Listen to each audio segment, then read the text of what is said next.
গাজা পুরোপুরি সাফ করতে চান ট্রাম্প। মার্কিন প্রেসিডেন্ট ডোনাল্ড ট্রাম্প গাজার বাসিন্দাদের সরিয়ে নেওয়ার একটি নতুন পরিকল্পনার কথা জানিয়েছেন। তিনি প্রস্তাব দিয়েছেন যে গাজাবাসীদের মিশর, জর্ডান এবং অন্যান্য আরব দেশগুলোতে পাঠানো যেতে পারে। ট্রাম্প বলেন, আমরা প্রায় 15 লাখ মানুষের কথা বলছি এবং এই পুরো জায়গাটি পরিষ্কার করা উচিত। তিনি গাজাকে ধ্বংসপ্রাপ্ত এলাকা হিসেবে উল্লেখ করে বলেন, সেখানে পুনর্গঠন এবং মানবিক সহায়তা প্রয়োজন। তার মতে এই সরিয়ে নেওয়ার উদ্যোগ সাময়িক বা স্থায়ী উভয়ই হতে পারে, তবে সমস্যার একটি সমাধান জরুরি।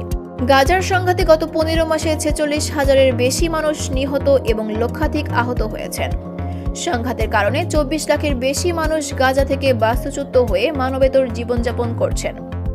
ইসরায়েল ও হামাসের মধ্যে একটি যুদ্ধবিরতি হয়েছে, যা ট্রাম্প ক্ষমতায় আসার পরপরই কার্যকর হয়। তবে ইসরায়েলি প্রধানমন্ত্রী নেতানিয়াহু এই যুদ্ধবিরতিকে স্থায়ী বলে মনে করছেন না। ট্রাম্প বলেছেন যে তিনি এই যুদ্ধবিরতিতে খুব বেশি আস্থা রাখতে পারছেন না।